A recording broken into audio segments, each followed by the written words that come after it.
The Geekorama podcast is brought to you by superherofiction.com, the one-stop shop for novels featuring the superpowered heroes we all love.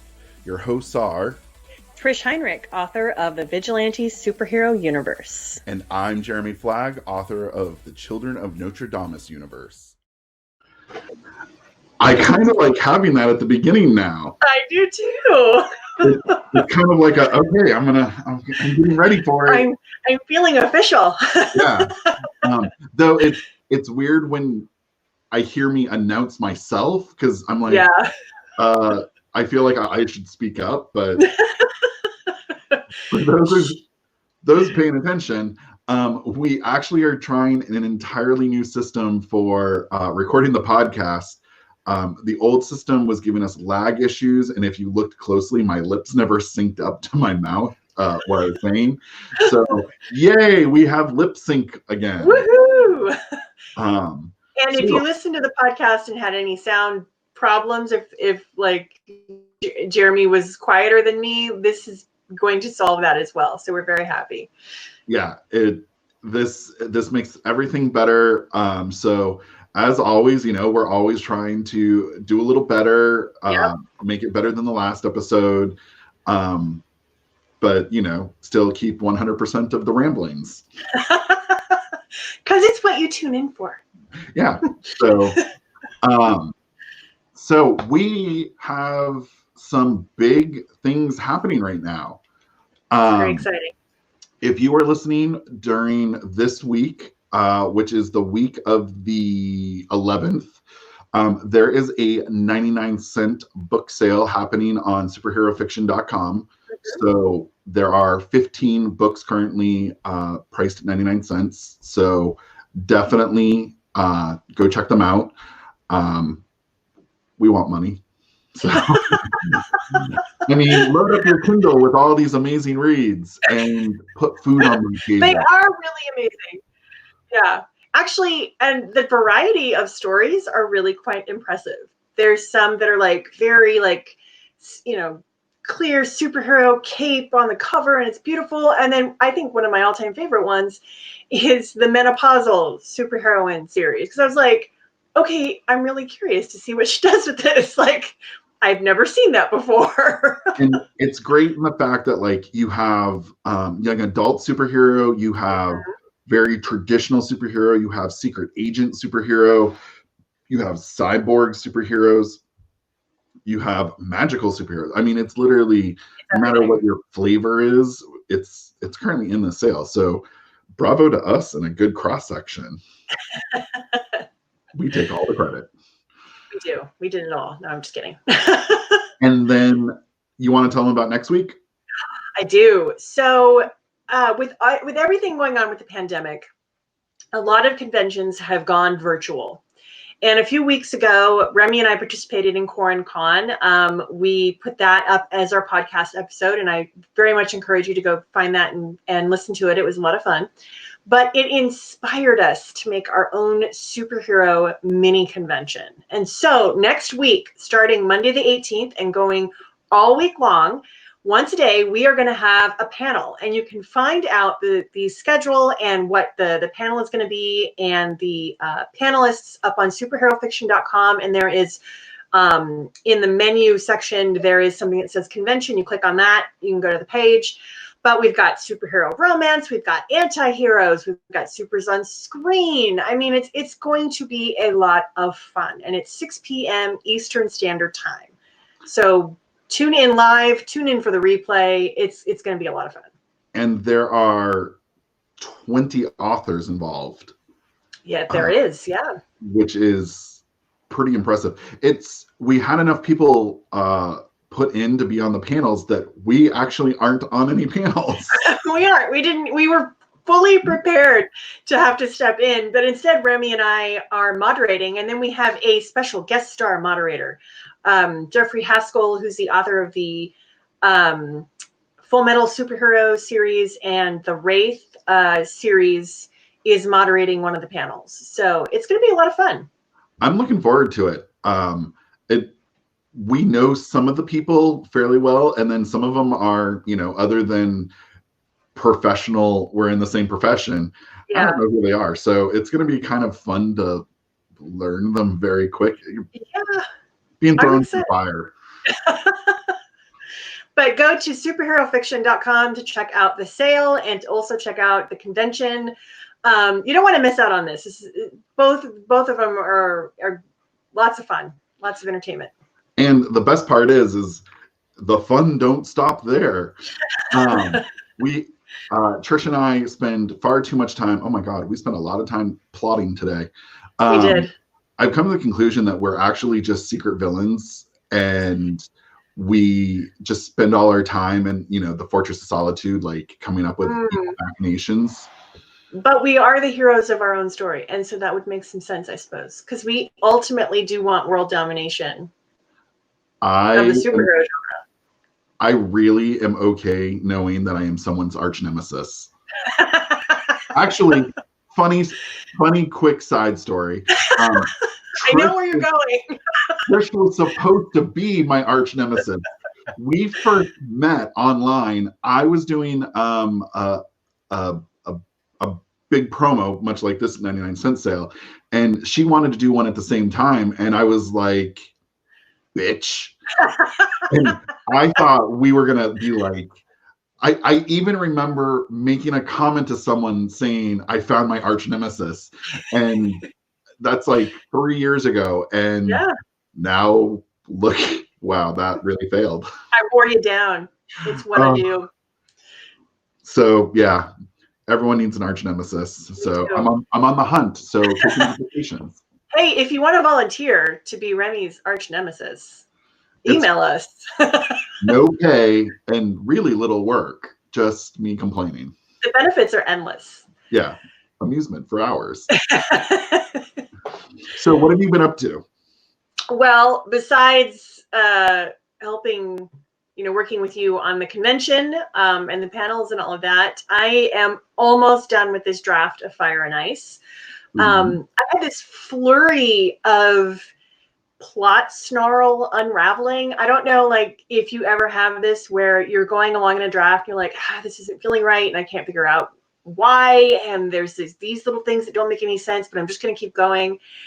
And so that's what I did. I just kept writing. And then in like one weekend, it was suddenly everything was exploding in my brain in terms of like solving the plot problems. And this is what's missing here. And this is what needs to be adjusted. And so I have pretty much all my revision notes now for this next revision, which usually doesn't happen. I usually have to kind of read through it and then figure it out. But this time it was like everything is clicking into place. So I feel like I'm going to be able to finish the draft this week and immediately go into revisions, which is nice. A great feeling. I was in the hot tub once when I was writing the last book of the superhero series, and I needed something with oomph. I knew how the ending was going to end, but one, my villain was so powerful, I didn't know how I was going to deal with that, and I really, without, just magical solution. And then I remember sitting up in the hot tub and just I remember saying it out loud, going, "He's the sun." But the thing was, I fell asleep that night, and I woke up the next day going, what was the big solution? Oh no. And I came to the same conclusion, and I had the same aha moment, and I was like, twice in a row, it's got to be gold. And the book wrote itself from there on out. Yep. It's funny how that happens, isn't it? You're like, something's off. It's a struggle. And then you get that one magic, this, and then it flows. It can truly, that one moment can solve everything, even to the point where if you might have to go back to like book 1 or book 2 and rewrite something, but all of a sudden everything feels tighter, more solid, and you start looking at your book going, wow, I'm not a complete failure. Exactly. I even started to do some preliminary plotting for the third book. So the third book in the Heroes of High Tide, because this one ends, I'm not gonna lie, everybody. It's wrapped up, but it is a bit of a holy shit, what happens now kind of a thing. And so it's making me think, okay, I really have to figure out how in the world I'm getting them out of the fire, because they go from the frying pan into the fire and then the book ends. So, so I'm like, but I know it's the right place to end it. Like it's one of those things where this really is the ending of this portion of the series.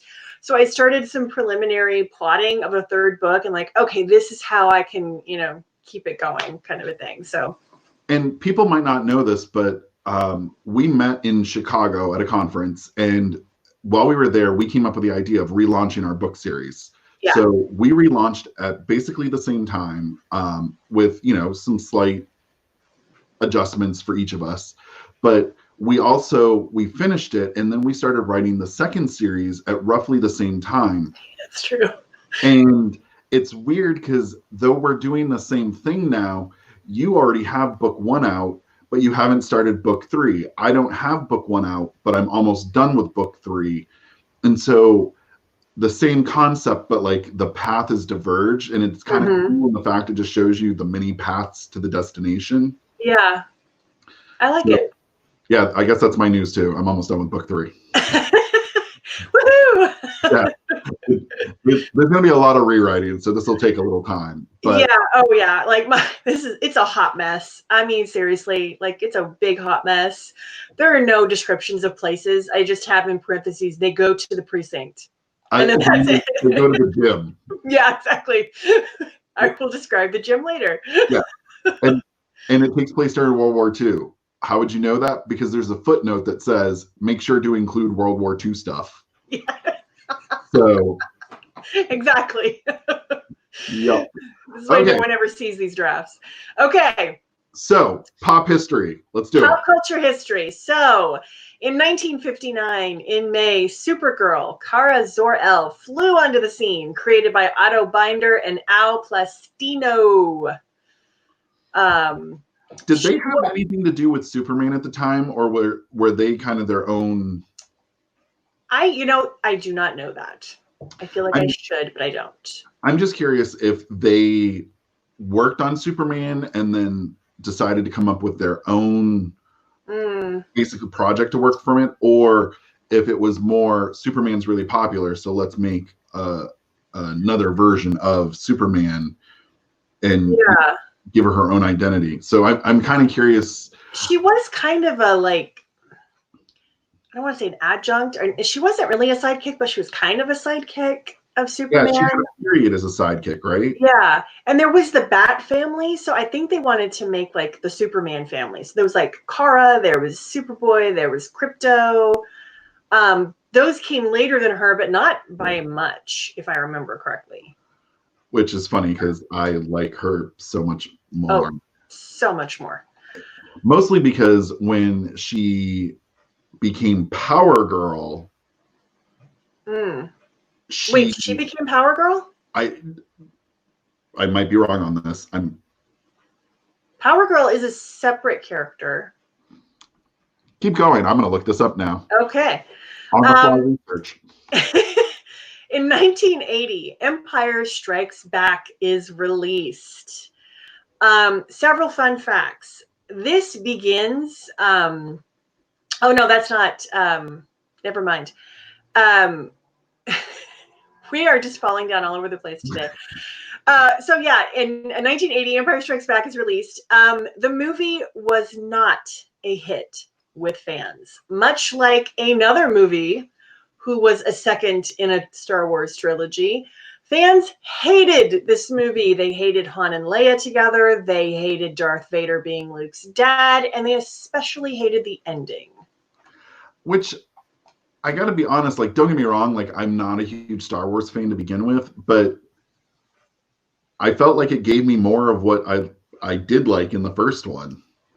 I think Empire Strikes Back is the best Star Wars film. Out of like prequels, next gen ones, all of them. To me, it is the best Star Wars film. I had no problem with it. And in the first one, I felt that I was so busy learning the universe. In the second one, I got to enjoy the universe. Mm-hmm. and then focus on the characters. So the fact that there's like very character-driven story happening, maybe people back in the day just... They had very specific, like, they didn't know. See, today we know Leia and Luke are brother and sister, but back then that wasn't revealed until Return of the Jedi. So there was this love triangle that people were shipping Luke and Leia hard, not Han and Leia. Yeah, no. Nowadays we're like, ugh. But they, they didn't know any better back then. But it is interesting. People pointed to fans hating Empire Strikes Back when people hated The Last Jedi so badly, and saying a lot of there are similar issues. Like you could look at the complaints about The Last Jedi and then look at the complaints about Empire, and kind of see similarities in terms of the virulence of fans. The only difference is we didn't have internet culture in the 1980s. So those criticisms were allowed to kind of die off, and the film was able to develop more in the minds of fans. And let's just be honest, both those movies are only there so we can have Ewoks. You went there. Yeah. All right. And last but not least, in 2010, Betty White hosted Saturday Night Live thanks to a push by fans on Facebook.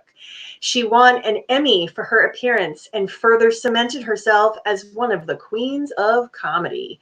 And as a little bonus, there is a great documentary on Netflix about Betty White. If you're looking for a little more awesome to put into your quarantine life, I highly suggest it. When quarantine started, the best thing I saw was, quick, we need to get Betty White and Morgan Freeman to space.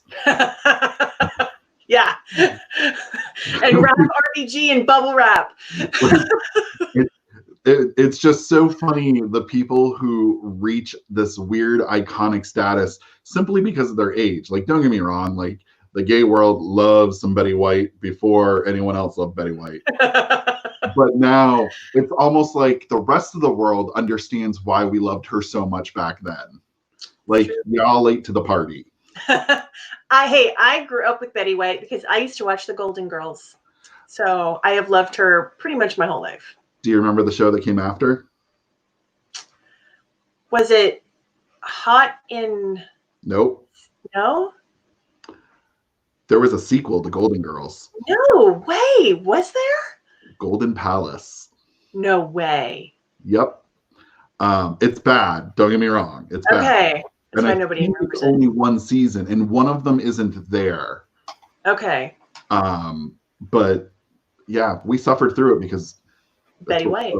Yeah. So, fact, Kara Zor-El is in fact Power Girl. Oh, okay. Power Girl to do away with her super status. Okay. And she becomes extremely iconic because of the cleavage. So that is her. So when she... Because I know the costume. She's like huge. And she... don't get me wrong, like, let's just talk about how breasts sell.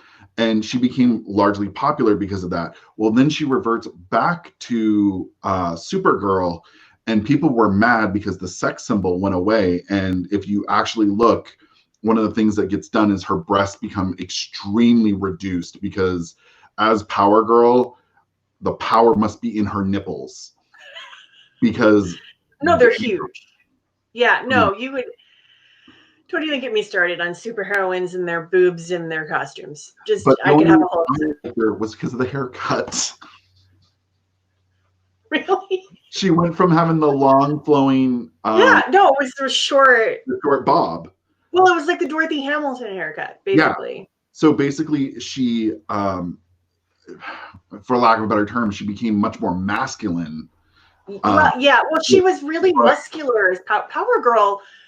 There is a Power Girl character that is not Kara Zor-El in the comics. I'm sure at some point. But she's like very muscular. She's built, but she's also like hugely busty. Like, yeah.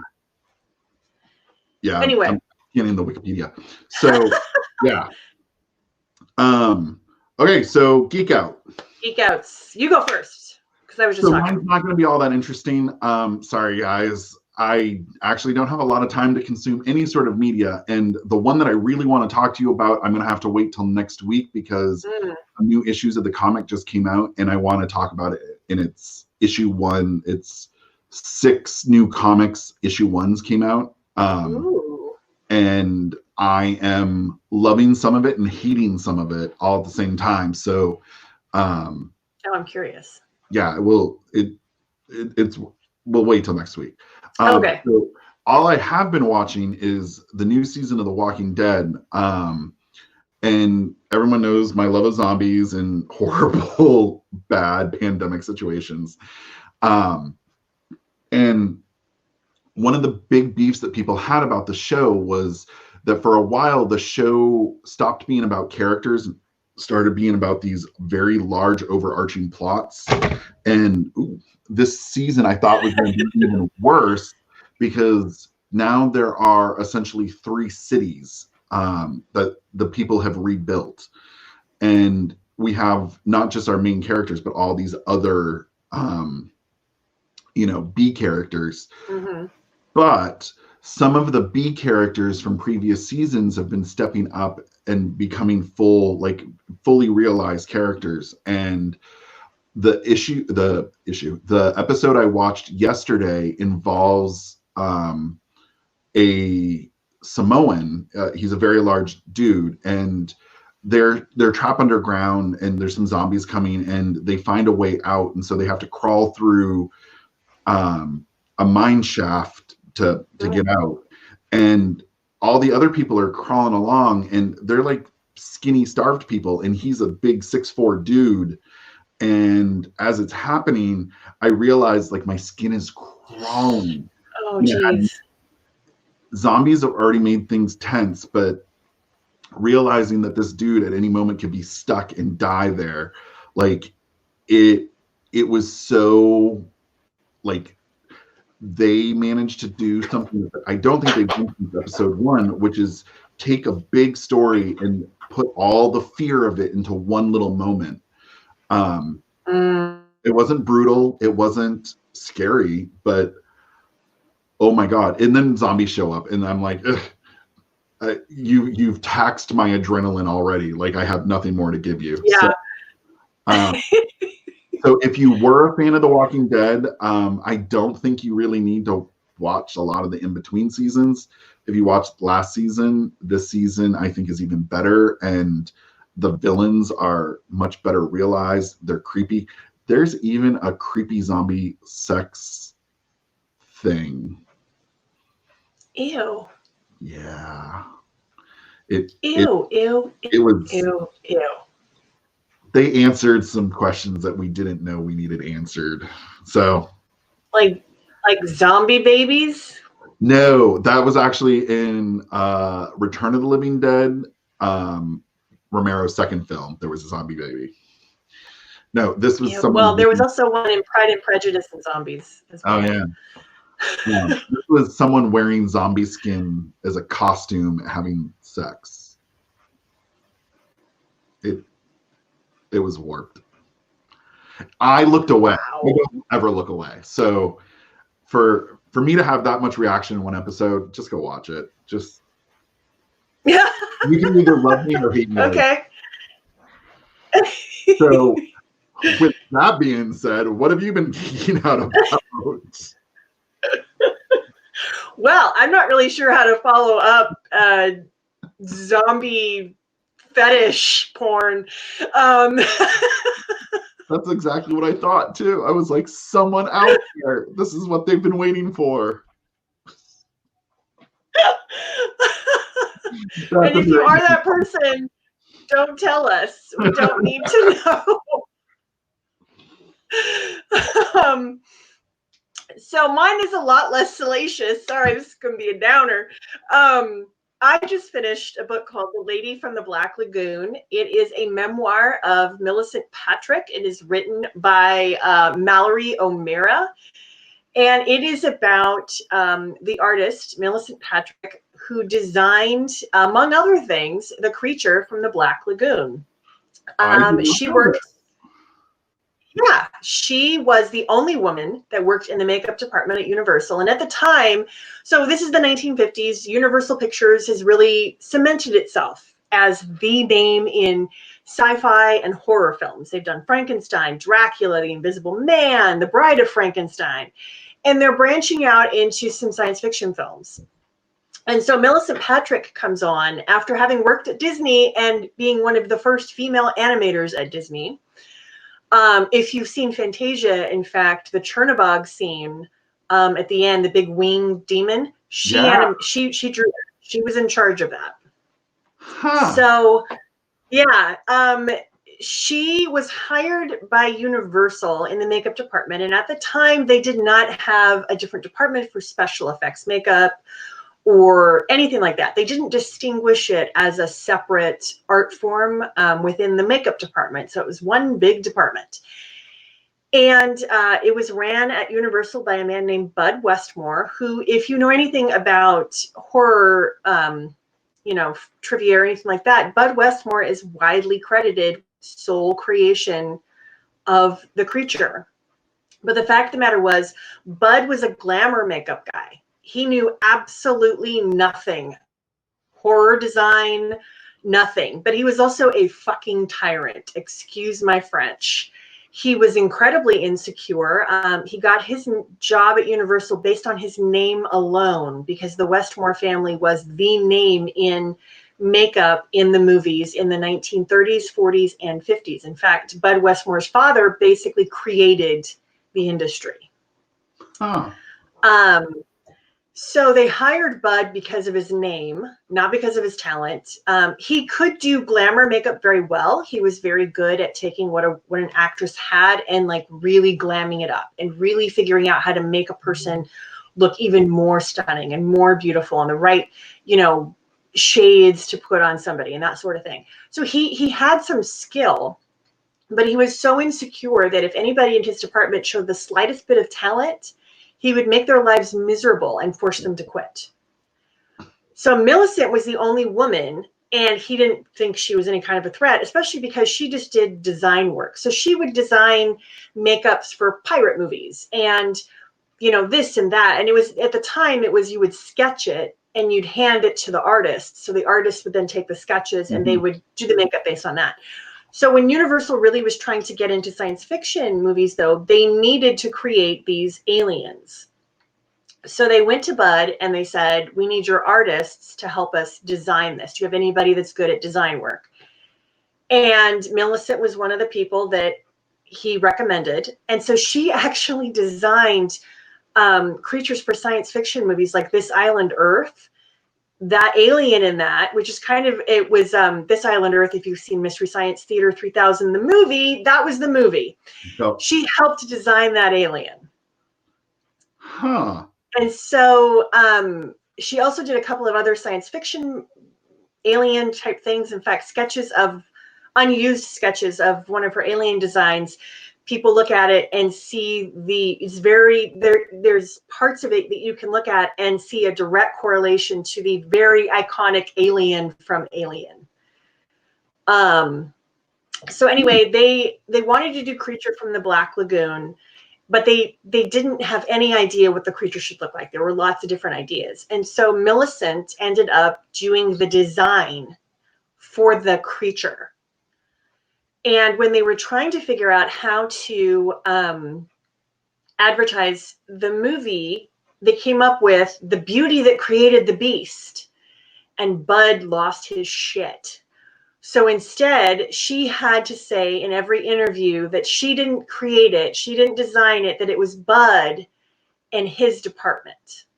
So in order to get the press to her. And it pacified Bud Westmore for a while until press, articles started coming out and radio spots started coming out, and people loved Millicent. First of all, she was a knockout. She was freaking gorgeous. And they were mesmerized by this beautiful woman who had created this terrifying aquatic creature.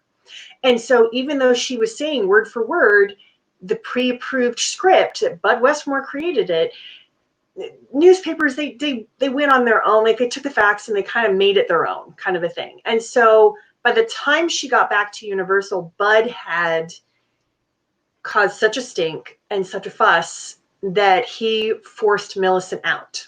She was fired.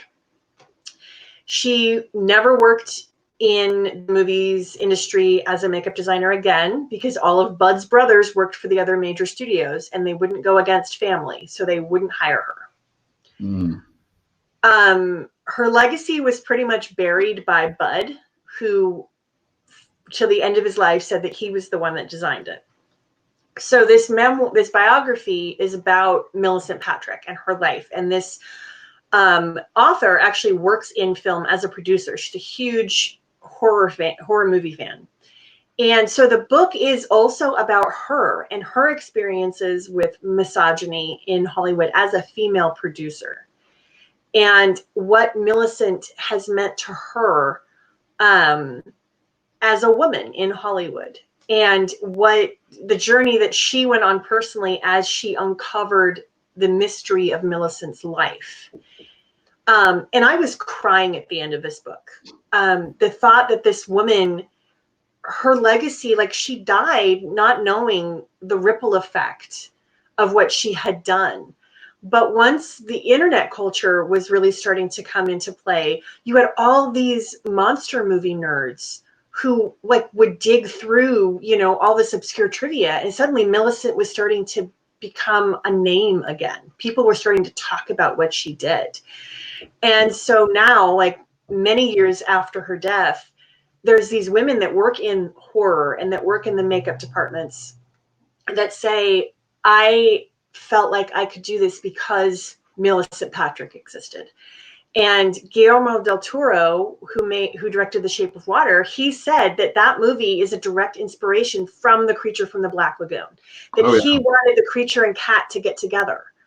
And that the creature was so sympathetic because of the design. The mask of the creature doesn't move. It's not like, you know, the creature in Shape of Water. And yet so many people have talked about the sympathetic way that the creature comes across. And so her legacy is amazing. And it's funny because like if you think monster movies, like any horror fan, you have this run of Universal's black and white films. Mm-hmm. And then Universal attempted to reboot and create a universe, which started with Dracula something. No one cares. There was the Mummy reboot, which was just weird. And then the Mummy reboot was supposed to be part of it. And it was basically supposed to turn into the rebooting of a monster universe for Universal. And it just, everything went wrong. The design of the characters was bad. The story was bad. They have such an iconic thing that rebooting is not going to make any of the people who like it. No, they're classic for a reason. But I mean, the thing about Universal that I give them credit for is they really were like, hey, we've got this. Nobody else has got it. Let's do something with it. In terms of like the original movies, I applaud them for it. They were like the only name in horror and sci-fi at the time, really.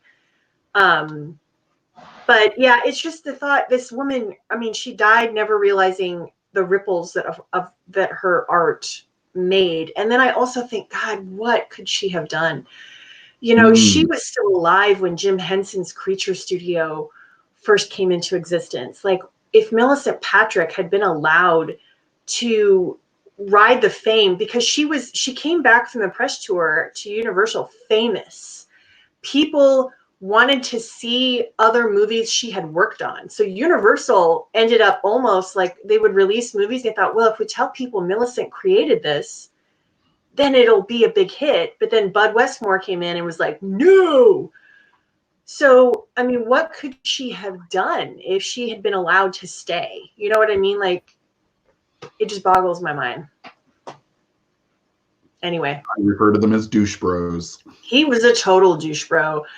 It's sad. I mean, I don't want anybody to die alone and broken. He died alone and broken. Like, I think honestly, she didn't. She died beloved and like taken care of.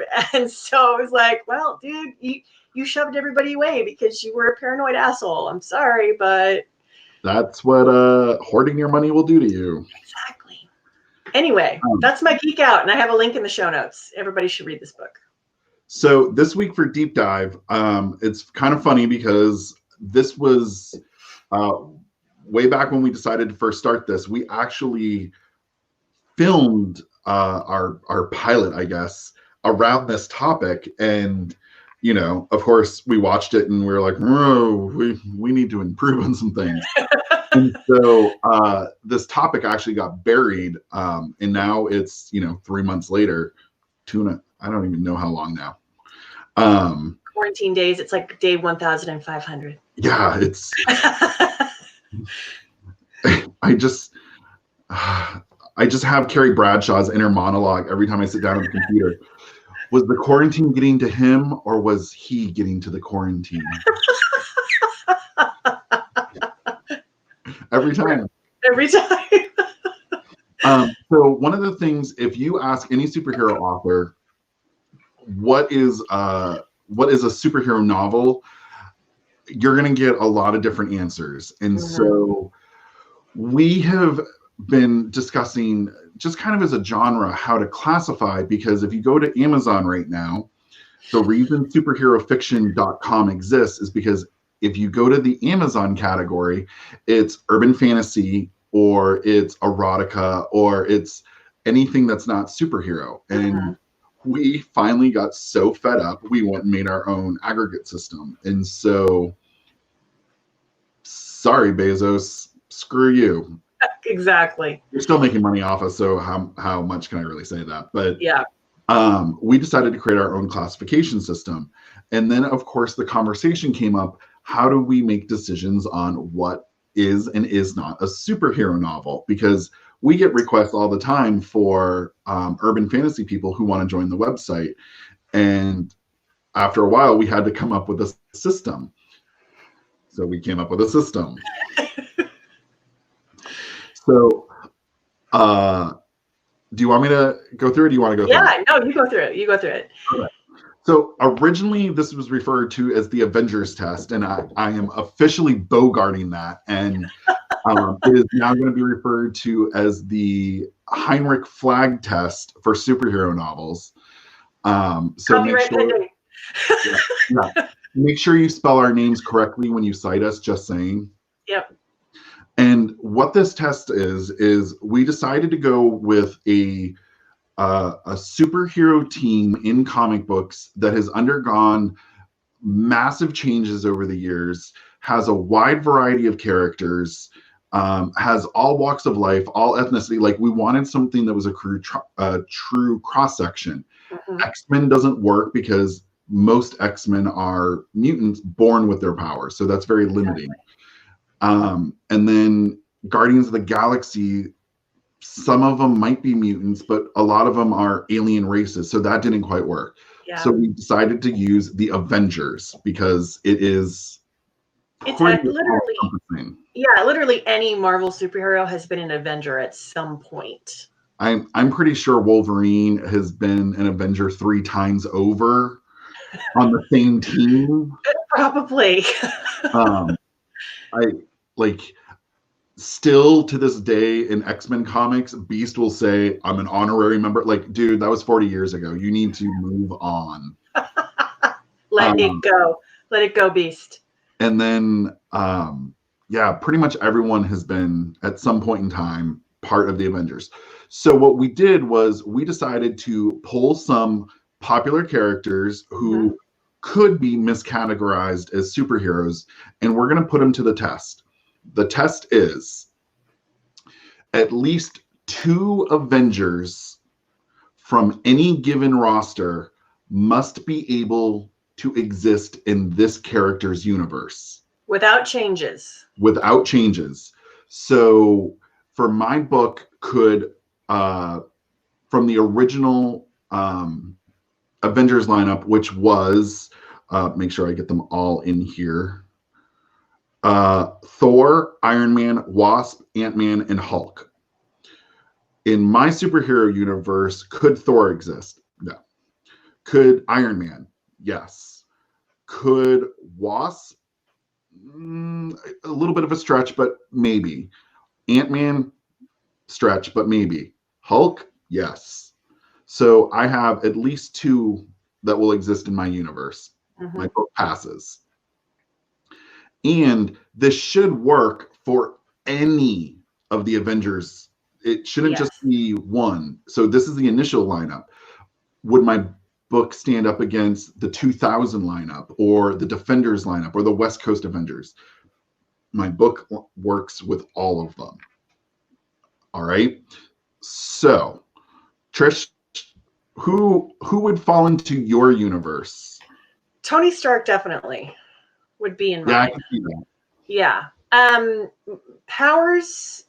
So I have non-powered vigilantes and I have powered vigilantes. And the powered vigilantes get their powers, you find out, mild spoiler, from tainted vaccines when they were kids. So somebody, an Uber scientist wanted to do a blind test, so he put his special secret sauce into a bunch of vaccines, and so a bunch of kids that got these vaccines then developed powers.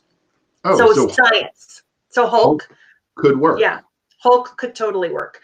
The Wasp, now I'm fuzzy how she got her powers. Is it? I'm pretty certain at the beginning it was mechanical. So that would still work because I have a tech person that gives my non-powered vigilante all these little gadgets. So she could work in there.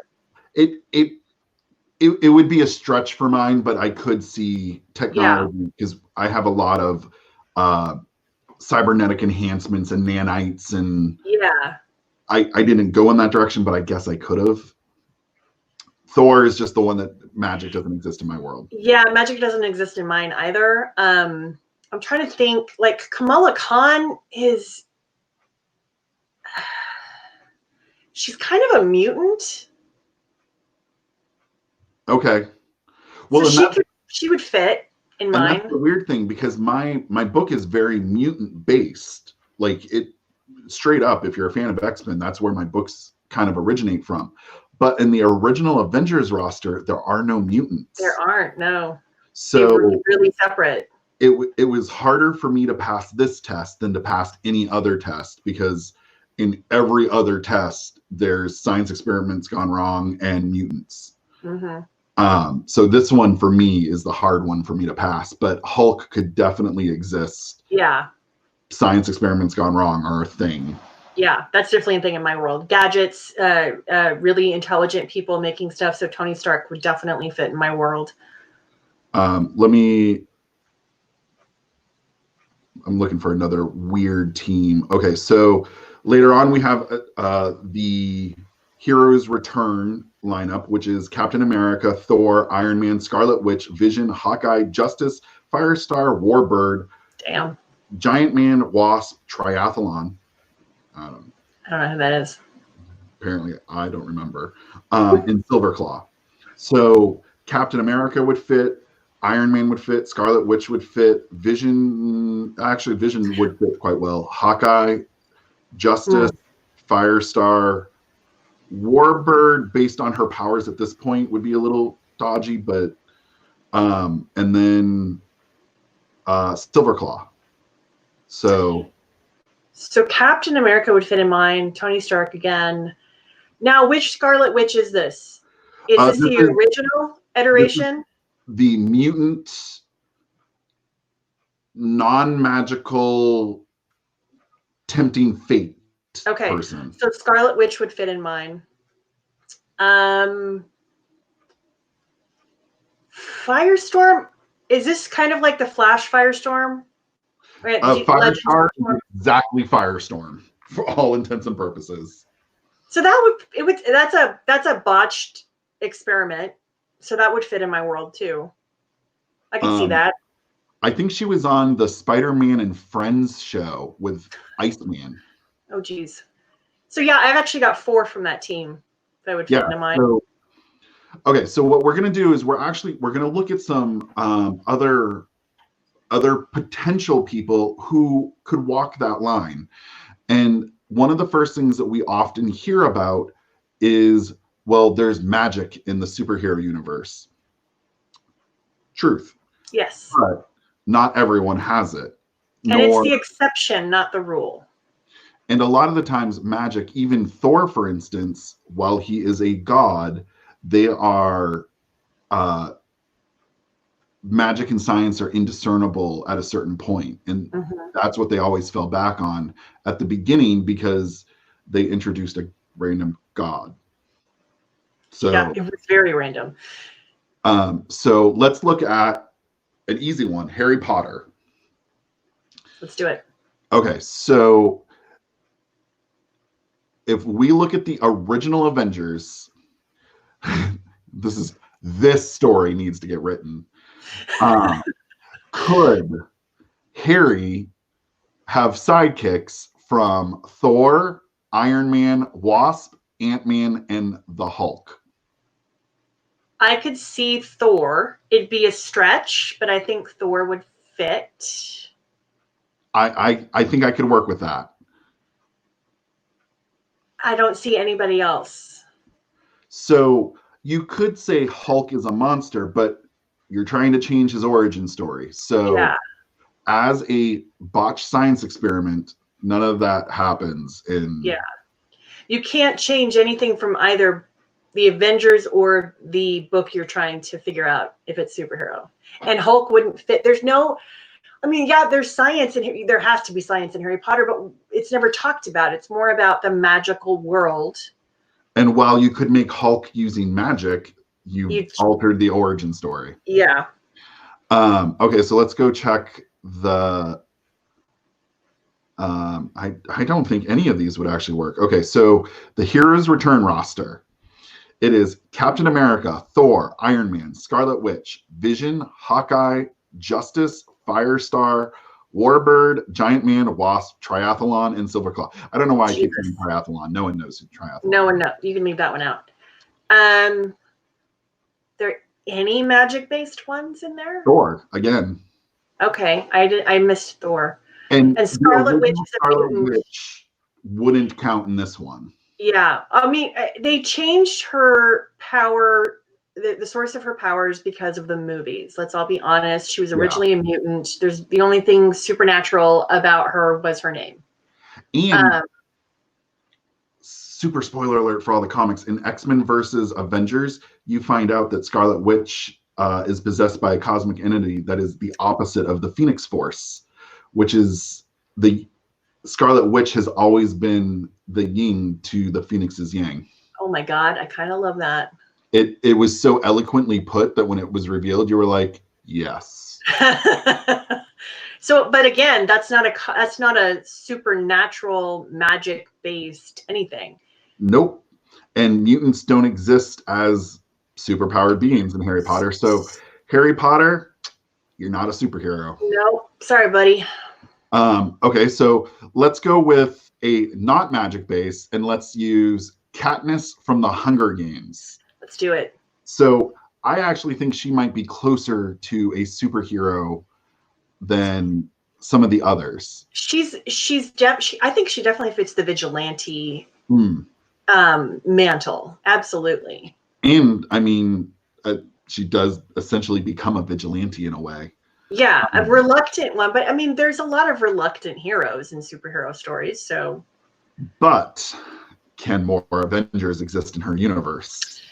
That is the question. So, from this particular cast, I'm going to keep using the original. Let's use the same two teams for ease of use. Yeah, let's just do with that. Except for triathlon, no one cares. No one cares. Someone out there is probably a diehard triathlon fan. And if that is you, write to us and tell us why you love triathlon. But remind us who they are, because please. Maybe leave a screenshot. Okay, so Thor, Iron Man, Wasp, Ant-Man, or the Hulk.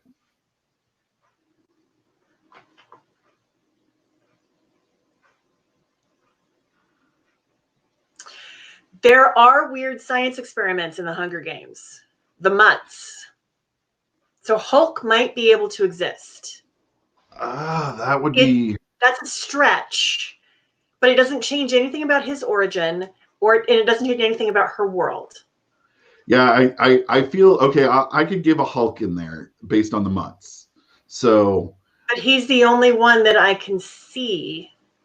and I mean, Iron Man could maybe exist, but it's never. We don't see any tech like that though. Yeah, Do their we? tech is almost weirdly regressed in a way. Yeah, I mean they have very advanced body modification, but that's not what the Iron Man suit is. That would almost be. I mean, I guess it still would be a leap, but I could see that being more. Oh, actually, no, nope. I Hulk is a don't. stretch, but Yeah. and then let's go to the Heroes Reborn. Heroes Return. I'm sorry. So we have Captain America, Thor, Iron Man, Scarlet Witch, Vision, Hawkeye, Justice, Firestar, Warbird, Giant Man, and Wasp. Hawkeye. Yes. Yes. Because it's basically a male Katniss. Yeah, I mean, I guess Captain could be a super stretch, but let's be honest. Captain's superpower is the fact that Shield always returns. Genetically enhanced. We don't see any people who are enhanced in that way. No, we don't. And there's no magic. There's no. The only science experiments are the mutts, and that's.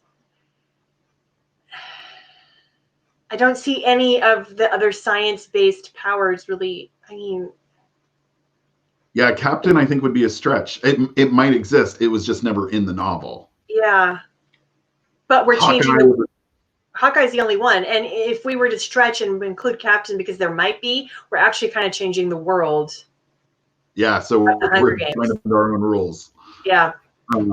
So Katniss, you're a great heroine, and you're definitely in the vigilante category, but not a superhero.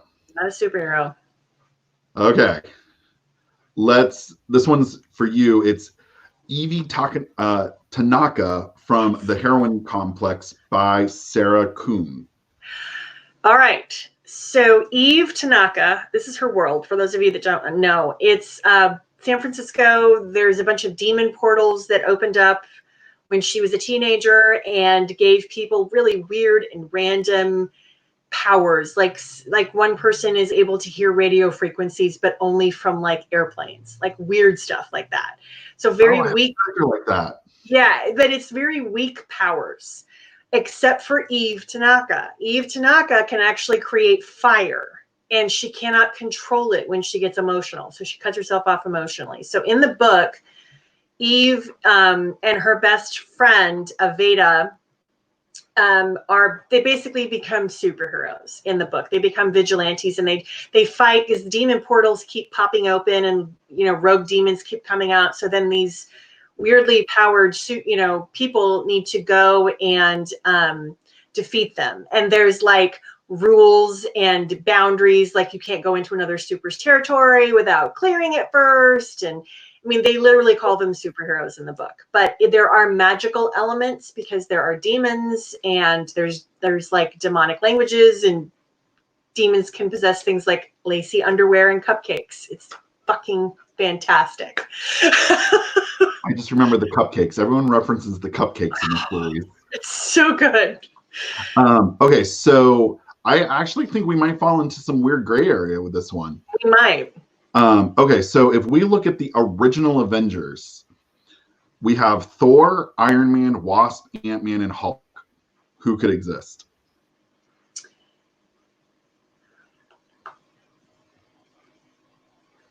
I think Thor could, because his powers are kind of magical. And everybody got their powers like from magic that mutated them. So definitely Thor. I want to say Hulk, but I don't there wasn't any, well, I take that back. There was some science in there, and they did have a gadget person. So Tony, maybe. So potentially, even if you're a gadget based, you could have Iron Man, because I mean, let's look at the original Iron Man. He's literally in a giant steel suit. Yeah. With a flamethrower. I mean, nobody had the supers use their demon enhanced abilities. I mean, they didn't have really gadgets, but there were people that made certain things. And there was a member of the team who was super scientific. And would use his science to help them like figure out where demon portals would open. And so there is science in there. So if Evie was fighting a demon and out of the air comes Iron Man, would it be a shocker in the universe? Yeah, it probably would. I don't think Thor, though. What about Wasp or Ant-Man? Theirs is gadget based. Yeah. Possibly, yeah. That's tough. Is the science far enough along to alter a human size? Or outlandish enough, I guess. Later in the books, yeah, I think. Oh. Okay, so I think so. I'm willing to concede that, because in my book, in my first book, like it takes a while to build to get all the elements in there. So I would say we could even broaden this to a series. So my memory is, now I haven't read the first book in like a year, but my memory is that they use science in conjunction with the supernatural to help like set up little alarms, like there's a portal going to be opening, or like to detect things. So the science and the supernatural are very much intertwined. Okay. Is my memory. So actually a Wasp would not be far out of the ordinary, I don't think. Okay. Iron Man, I think, would be a stretch, but I don't think Wasp would be. So then Heroes Return, it instantly sounds like you could have Firestar in there. Yeah, and remind me where Warbird gets her. This is Carol Danvers as Warbird. Okay, so it's not a binary star, but it's. No, at this point she. Oh, actually, I'm not sure if that's. Is she depowered at this point? No, she is powered at this point. But was it otherworldly? I want to say no. Okay. I think she just reinvented her name at this point. Okay. I think Scarlet Witch would fit into the heroin complex world easily. Any mutant would fit. Yeah, because then you would also have Silverclaw in there. Okay. So those two, they would fit easily into that world. And I'm going to go back to the mid to late 80s Avengers list, and you can see this would work hands down. Captain America, Black Knight, Captain Marvel as Monica Rambeau, Hercules, Wasp, Namor, She-Hulk, Thor, and Dr. Druid. Yeah. So you can see that while there is a little bit of a gray area in our process, if you feel it's in the gray area, go look at another Avengers roster and you'll see eventually people are adding up more in one way or the other. Now, here is the one that is probably one of the most contested superheroes. Yeah. Buffy from Buffy the Vampire Slayer. I have seen more arguments about is Buffy a superhero or not than I care to admit. Okay, so let's do it. All right. And the original Avengers, could Thor, Iron Man, Wasp, Ant-Man, or the Hulk show up in Buffy? The Hulk, maybe, considering the season with Adam, which was basically a lot of science experiments gone very, very wrong. But the Hulk. You did point out for that, all the science is about, the only science we see is about morphine or stitching demons together. It's Frankensteining demons and humans together. Yeah. So I guess Hulk could be a potential for that one. Again, I think that would be a bit of a stretch within the Buffy universe, but I could see it. And while magic exists in the Buffy universe, no gods exist. No. Wait, that would be weird. No, not even in the last season, where you do have a little bit more of a mystical thing going on in terms of like the origin of the Slayer. It's more, they reveal to you how the first Slayer was made, and it wasn't magic per se. It was the summoning of a demon to bind it with this girl. So it's a little, I feel like Thor in there would be a bigger stretch than Hulk. Yeah, honestly. So she's fighting vampires, and all of a sudden Thor comes down out of the sky. That would be weird. You know what that would actually do? That would work out really well in the original Buffy movie. I wouldn't question that. No, because it's very different. It's very different. And if Thor and Pee Wee Herman got into a slap fest, I would be okay with that. But still not a superhero. No. Okay, so if we go back to the heroes return, we have Captain America, Thor, Iron Man, Scarlet Witch, Vision, Hawkeye, Justice, Firestar, Warbird, Giant Man, Wasp. Not Captain. Okay, go through them one at a time. Captain America. Captain America. No. I actually think that if I was going to concede on something, he might be the one to concede. Really? Because of this, everything comes back to the season with Adam. Just because there's enhancements happening. But again, I'm stretching for that. Yeah, I feel like Hulk would be a better fit because of a monster aspect than Cap. But that's just me. Not the origin for the Hulk. Oh, that's a really good point. That's a really good point. Yeah, actually, so Hulk wouldn't fit in Buffy. But Captain having a serum to give him buff muscle. By the government. That I could feel. But again, then if you want to include the shield, like I'm ignoring that piece of it. Yeah. Okay, next, Scarlet Witch. So Scarlet Witch couldn't exist. She's a mutant. No, yeah. And there's only one race. Making sure I'm not forgetting something here. In Buffy? Yeah. There's the Slayers and there's the normals. Or but not, I shouldn't say normals. Yeah, they're all human. And then you've got the various demons. In the show. Thor? No. Iron Man? No.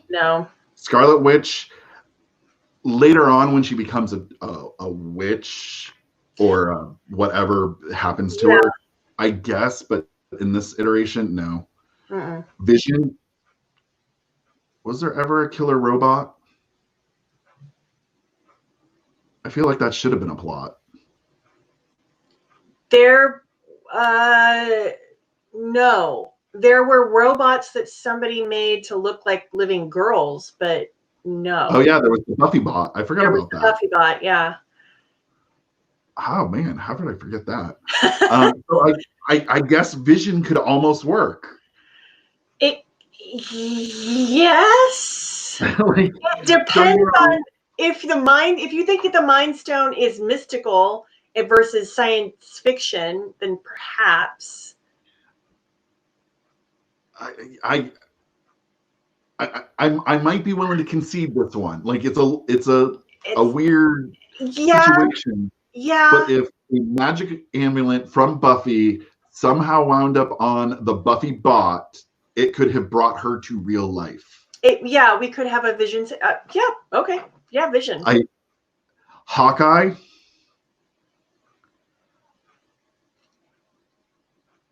A vigilante archer. I guess the Slayer is as close to average human with one really good skill. She's not average, though. She's got super strength. She's got super speed, accelerated healing. Oh, but it's magic based. Well, magic. Supernatural based. Supernatural. Yeah. So yeah, I guess, wow. I was about to concede Hawkeye too, but I don't think that would work because he's just trained. Firestar's a mutant. She doesn't work. Warbird's a cosmic being. Doesn't work. Giant Man, Wasp, Tech. And Justice is just, I guess Justice could work. Make sure I am not trying to superimpose the wrong person in my head. People could make a case for the more vigilante-centered ones. Sorry, I'm out of frame right now. Like Hawkeye fitting in the world, but based on Riley. I think Riley is your only path forward if you want to try to include one of the more vigilante-esque members of the Avenger. Because Riley was a medically enhanced soldier.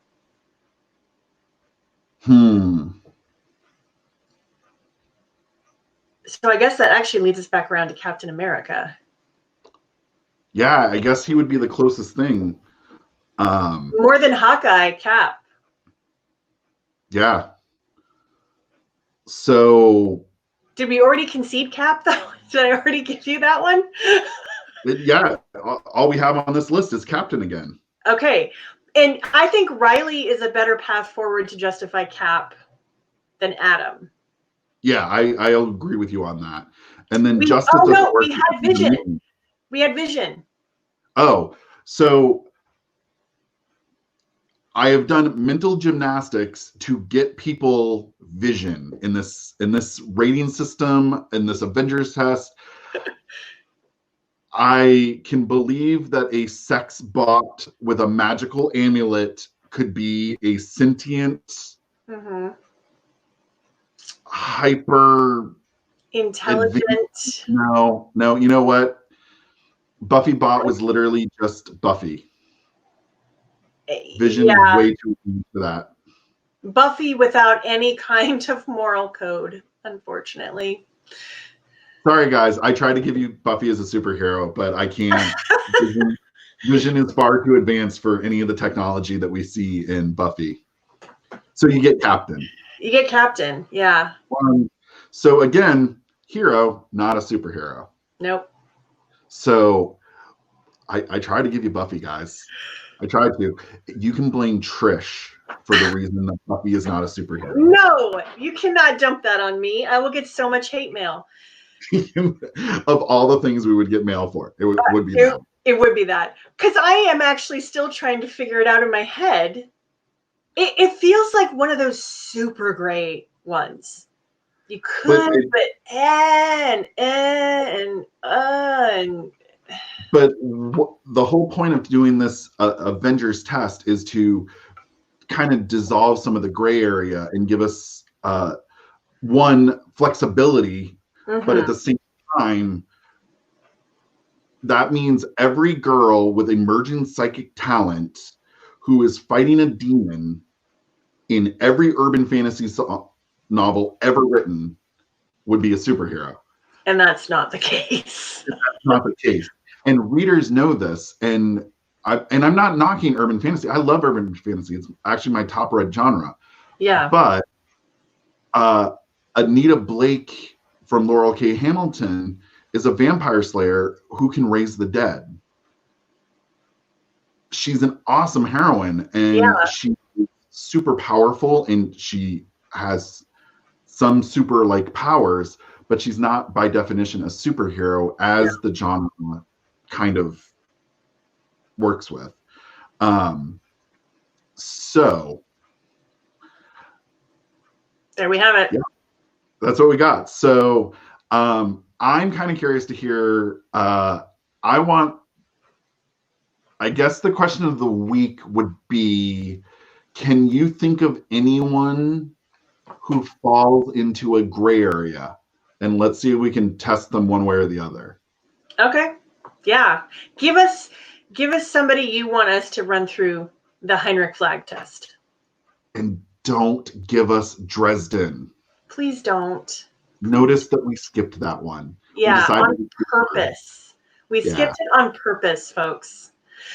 I think that might be the only person we get more hate mail about than Buffy. Yeah, possibly. Although I've seen a lot of haters lately for Dresden, so not really sure what's going on in the fandom there. I would just say maybe. I'm going to walk that line. Maybe. What do you want me to say? That's the answer. Okay. All right. With that, I think that's the end of the episode. It is. Thank you guys for tuning in. This was a good one. All right. So we'll see you guys next week. Take care, everybody. To stay up to date with the Geekorama podcast, you can watch our videos on YouTube or subscribe to us on Apple Podcasts. And if you enjoy the show, leave us a review or hit the thumbs up button. New episodes are released on Thursdays for podcast listeners and YouTube fans.